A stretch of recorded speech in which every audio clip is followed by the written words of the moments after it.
சத்தியமணி சொல்றேன், நேற்று சாயந்தரம் 6 மணிக்கு பஸ் ஏறினேன், இன்னைக்கு சாயந்தரம் 4:30 மணிக்கு தான் வந்து சேர்ந்தேன். ஏன்? ஒவ்வொரு நகர பேருந்தா ஏறி ஏறி ஏறி ஏறி மாறி மாறி மாறி மாறி எங்களுக்கு இலவசமாக என் அப்பா வீட்டு பஸ் இருக்கும் போது நான் ஏன் சொந்த காசை கொடுத்து போகணுன்ற இருக்குங்க. உண்மையாவே சொல்றேன். அதுக்காக நான் மாமியார் மாமனாருக்கு எதிரி தயவு செஞ்சு நினைச்சலைங்க செய்யும். எந்த புருஷனாவது பொண்டாட்டி என் வீட்டுக்காரெல்லாம் கூப்பிடுவாருமா, என்ன வேலை முடிச்சுட்டு வருவாரா, ரேவதி ஒரு கப் காஃபி அப்படின்பாரு. என்ன அப்படின்னு கேட்பேன், போட்டு தரட்டுமான்னு கேட்டேன் பாரு. அவ்வளவுதான்.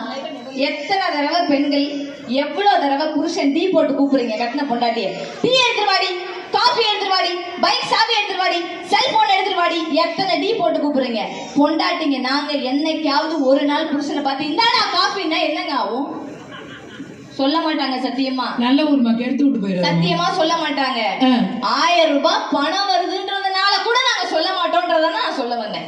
1000 ரூபாய் பிறந்ததே ஒரு சாபக்கேடு. முடிஞ்சா இன்னைக்கே போய் செத்து. இன்னைக்கு தான் பொங்கல் சொல்றேன். யோசிச்சு பாருங்க, பெண்களுக்கு மரியாதையே இல்லாத இந்த சமூகத்துல மரியாதை இல்லாம இருந்துச்சு. அதை மாத்தினது யாரு தெரியுமா? கிட்டத்தட்ட 4,38,000 பெண்களுக்கு மகளிருக்கு சுய உதவி குழுல கடனை தள்ளுபடி பண்ணி கொடுத்தாரு. நான் கடன் வாங்குவேன், கட்டுவேன், கட்டாட்டி எங்க அப்பா கட்டுவாரு, அவ்வளவுதான், முடிஞ்சு போச்சு, கை தட்டுங்க. இதையும் தாண்டி ஒரு விஷயம் சொல்லவா? பொம்பளை பிள்ளைங்களுக்கு பிறந்த வீட்டுல 25-30 வயசு வரைக்கும் கல்யாணம் ஆகுற வரைக்கும் தான் எல்லா உரிமையுமே.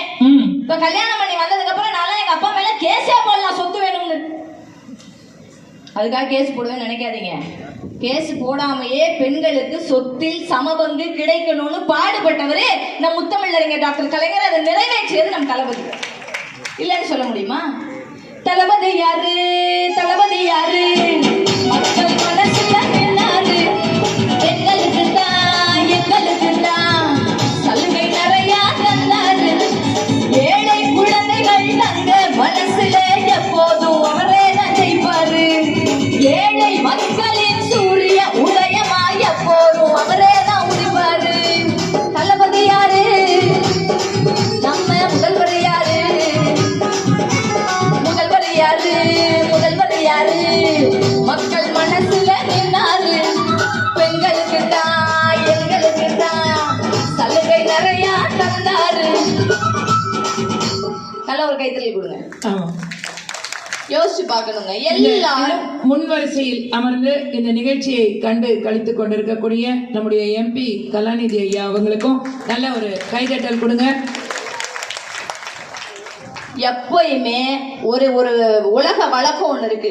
கஷ்டப்பட்டு அப்பா வீடு கட்டினா கூட பொம்பளை பிள்ளைங்க கல்யாணம் பண்ணி அம்மா வீட்டுக்கு வரும்போது என்ன சொல்லுவோம்? ஏன் அம்மா வீட்டுக்கு போறேன்?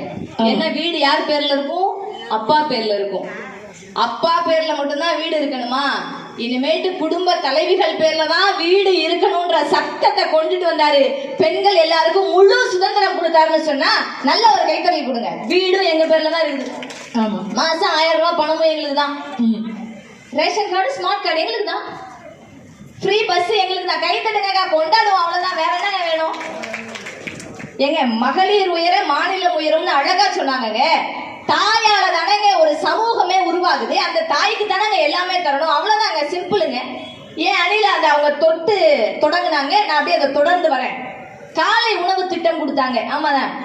அவங்க என்ன சொன்னாங்க? என் புள்ள நல்ல சாப்பாடு சாப்பிடணுன்றதுனால காலை உணவுல கிட்டத்தட்ட 5 நாளைக்கு 5 முட்டை கொடுக்குறாங்கன்னு சொன்னாங்க.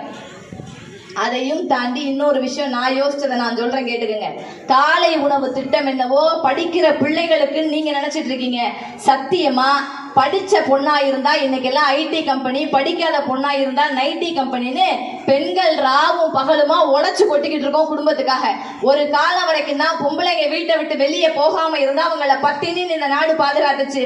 ஆனா இன்னைக்கு பெண்கள் வீட்டை விட்டு வெளியே வராம இருந்தா எங்க குடும்பமே பட்டினின்றத மறந்துடாதீங்க. அப்படி வேலைக்கு போற பெண்கள் இருக்கிறதுனால காலையில எந்திரிச்சு உன் புருஷனுக்கும் உன் பிள்ளைக்கும் சமைச்சு நீயும் சமைச்சு போய் வேலை பார்த்து டயர்டோட வர வேண்டாம். நல்லா நிம்மதியா தூங்கி எந்திரிச்சு நீ வேலைக்கு போ, உன் பிள்ளைக்கு நான் சோறு கொடுக்குறேன்னு சொன்ன ஒரு தலைவருங்க. பொட்டும் வச்சு பூவும் வச்சு பள்ளிக்கூடம் போனா ஏ சிட்டாஞ்சினுக்கு சிட்டாஞ்சினுக்குதான், ஏ சிட்டாஞ்சினுக்கு சிட்டாஞ்சினுக்குதான் படிப்பு எல்லாம் படிச்சு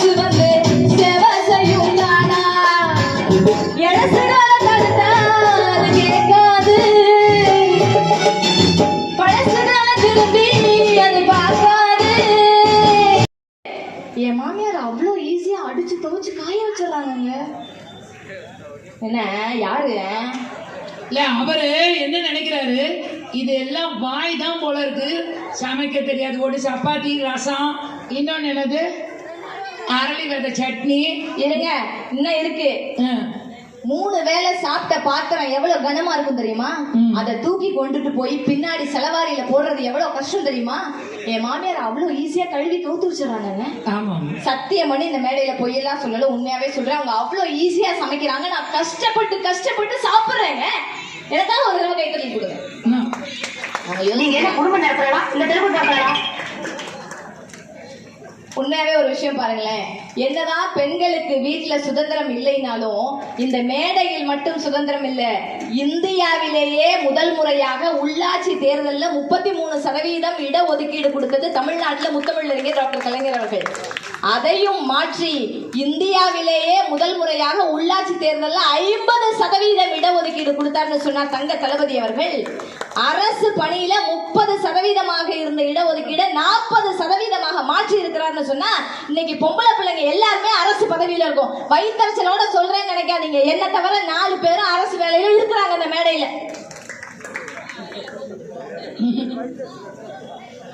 அதெல்லாம் இல்ல, கட் பண்ணிடுவாங்க. ஃபீல் பண்றேன் உண்மையாவேங்க. என்னங்க இப்ப தப்பா போச்சு? பெண்கள் படிச்சு முன்னேறக்கூடாதா? நல்ல கைத்தறல் கொடுங்க பெண்களுக்காக. எல்லாமே ஈக்குவல் ப்ரிஃபரன்ஸ் சொல்லல நடுவர்களே. இப்ப என் வீட்டுக்கார எங்கேயே கூட்டிட்டு வந்து நிக்க வச்சிருக்கேன். காரணம் என்ன? சத்தியமா பெரியாரின் கொள்கையும் மேடைக்காக சொல்றேன்னு நினைக்காதீங்க. பெரியாரின் கொள்கையையும் முத்தமிழறிஞரின் கொள்கையையும் கரம் பற்றி சுயமரியாதை திருமணம் நாங்க செஞ்சுக்கிட்டோம். எந்த மேலதாளமும் கிடையாது, எந்த ஐயரும் கிடையாது, நாதஸ்வர கச்சேரி கிடையாது, எதுவும் கிடையாது. இதுக்கும் ஒரு காரணம் இருக்கிறது. நான் அதுக்காக தான் செஞ்சனா இல்லையானா? நான் அதுக்காக செய்யல. ஆனா இது மாதிரி சுயமரியாதை திருமணம் செய்து கொள்ளுகிற தம்பதிகளுக்கு அரசுல இருந்து பணம் வழங்குறாங்க. அது மட்டும் கிடையாது, இன்னைக்கு நம்ம தளபதி அவர்கள் 50,000 பணம் தரேன்னு சொல்லியிருக்காரு. ஆனா அன்னைக்கே முத்தமிழறிஞர் டாக்டர் கலைஞர் அவர்கள் என்ன தெரியுமா சொன்னாரு? கல்யாணம் பண்ணிக்க போற பிள்ளை 10வது வரைக்கும் படிச்சிருந்தா 5,000 பணம் தரேன்னு சொன்னாரு. 5,000 ரூபாய் பணம் எதுக்குங்க கொடுக்குறீங்கன்னு கேட்டாங்க. என்ன தெரியுமா சொன்னாரு? யோ 10வது வரைக்கும் 5,000 ரூபாய் பணத்துக்காகவாவது பிள்ளைங்க படிக்கிட்டு விடுங்களான்னு சொன்னாரு. இன்னைக்கு பட்ட படிப்பு படிச்சு வந்தா 50,000 ரூபாய் பணம்னு சொன்னா பெண்களின் முன்னேற்றத்தில் கவனம் கொண்டு நாங்க காலேஜ் படிக்கிற 3 வருஷமும் எங்க அப்பா ஃபீஸ் கட்ட முடியலையேன்னு கவலைப்பட வேண்டாம். மாசம் 1000 ரூபாய் எங்க கேட்காமையே எங்க பாக்கெட்டுக்கு வருதுன்னு சொன்னா பெண்களுக்கான தொகையை கொடுத்தது நம் தளபதியார்.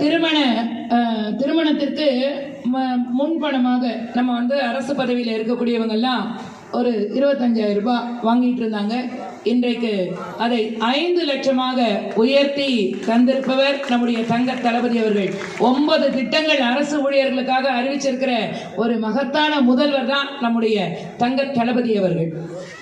அதை விட இன்னொரு முக்கியமான விஷயமா, அதாவது மகப்பேறு விடுப்பு எடுக்கிறாங்க இல்லையா பெண்கள், அதுல அந்த ப்ரொபேஷன் பீரியட்னு சொல்லுவாங்க. வேலைக்கு சேர்ந்து கிட்டத்தட்ட ஒரு 2 வருஷம் ஆன பிறகுதான் கன்ஃபர்மேஷன் வரும். அதற்கு பிறகு எடுக்கிற அந்த மகப்பேறு விடுப்புக்கு சம்பளம் உண்டு. ஆனால் இப்பொழுது அந்த ப்ரொபேஷன் பீரியட்ல இருக்கிற போது கூட அவர்கள் கருவுற்றிருந்தால் அந்த மகப்பேறு விடுப்பு சம்பளத்தோடு வழங்கப்படும் என்கிற ஒரு மாபெரும் அறிவிப்பையும் ஒரு தாயுள்ளத்தோடு தந்தவர் தான் நம்முடைய தங்க தளபதி அவர்கள்.